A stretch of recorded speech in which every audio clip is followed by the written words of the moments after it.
Bismillahirrahmanirrahim. Assalamualaikum warahmatullahi wabarakatuh. Perkenalkan, nama saya Lutfiatunisa, NIM 1119050000088, kelas MD 4B. Di sini saya akan mempresentasikan mengenai tugas pertemuan ke-12 mata kuliah Manajemen Sistem Informasi mengenai sistem informasi pada MQ Travel serta update terbaru seputar haji dan umroh dan seputar lembaga BPKH. Berikut penjelasannya. Baik, materi pertama mengenai MQ Travel. Berbicara haji dan umroh tentunya tidak akan terlepas dari sebuah lembaga travel. Lembaga travel di Indonesia sangatlah banyak. Salah satu dari sekian banyak lembaga travel yang ada di Indonesia yang sudah memiliki izin resmi yang terpercaya yaitu MQ Travel. MQ Travel ini merupakan penyelenggara haji dan umroh di bawah pimpinan Kiai Haji Abdullah Gimnastiar. Nah, haji khusus yang diselenggarakan oleh MQ Travel ini berupa haji arba'in, yaitu haji yang 40 waktu sholat di Mekah dan di Madinah sebelum berhaji. Ketika calon jamaah haji sebelum berangkat ke Tanah Suci, terlebih dahulu diadakan manasik haji di Bandung di Pondok Pesantren Darut Tauhid, yang mana calon jamaah haji itu sendiri menginap di pondok pesantren tersebut. Baik, materi kedua mengenai update informasi haji. Berawal dari beredarnya informasi di sosial media bahwasanya Arab Saudi telah memberikan kuota terbatas untuk Indonesia dalam penyelenggaraan ibadah haji di tahun 2021 ini. Menyikapi hal tersebut, Kementerian Agama dan Direktur Jenderal Penyelenggaraan Haji turun tangan untuk meluruskan mengenai berita hoaks tersebut.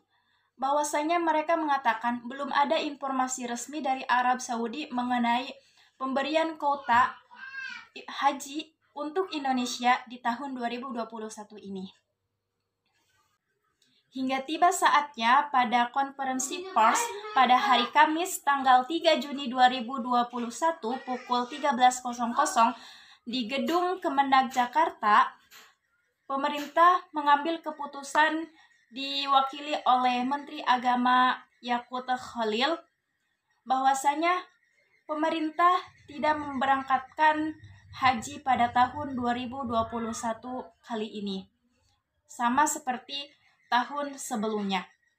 Mengingat bahwasanya pandemi masih terjadi dan keselamatan keamanan jamaah haji lebih diutamakan. Selain itu, belum ada informasi resmi dari pihak Arab Saudi mengenai kuota haji untuk Indonesia sendiri. Nah, setelah pemerintah memutuskan bahwa penyelenggaraan ibadah haji di tahun 2021 ini ditiadakan seperti tahun sebelumnya, muncul berita-berita yang tidak benar di berbagai sosial media.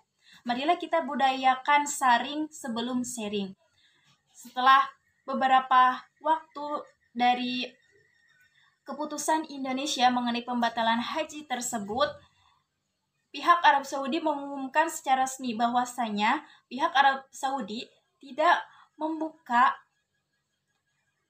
jemaah haji untuk wilayah di luar Arab Saudi tersebut, hanya menerima penyelenggaraan ibadah haji untuk warga domestik dan warga ekspatriat saja, di mana domestik sendiri merupakan warga asli Arab Saudi dan ekspatriat adalah warga negara asing yang berada di Arab Saudi.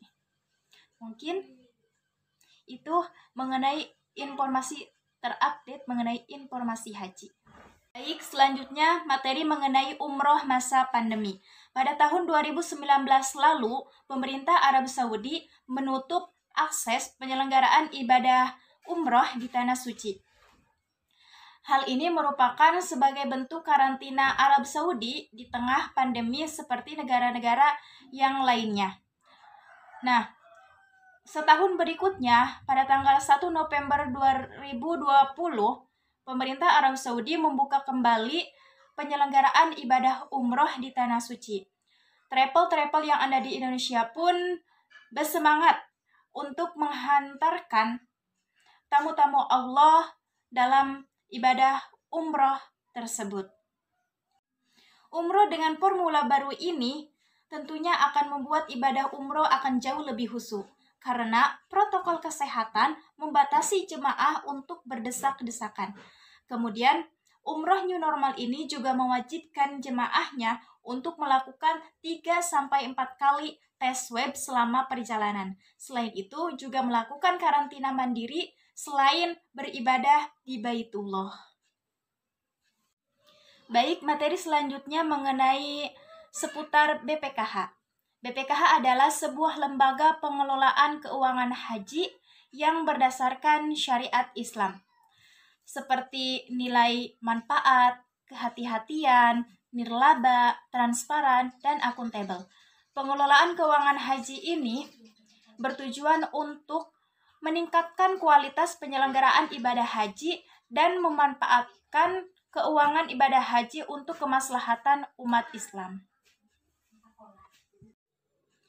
Pada tahun 2017, pengelolaan keuangan haji sudah dikelola oleh BPKH ini, di mana untuk ibadah haji tahun 2018-2019, biaya real yang dibayarkan oleh jemaah haji sekitar 35.235.000. Kemudian biaya yang bukan dikeluarkan oleh jemaah haji senilai 34.764.000. Sehingga jika ditotalkan biaya real, biaya sesungguhnya untuk penyelenggaraan ibadah haji itu senilai kurang lebih 70 juta.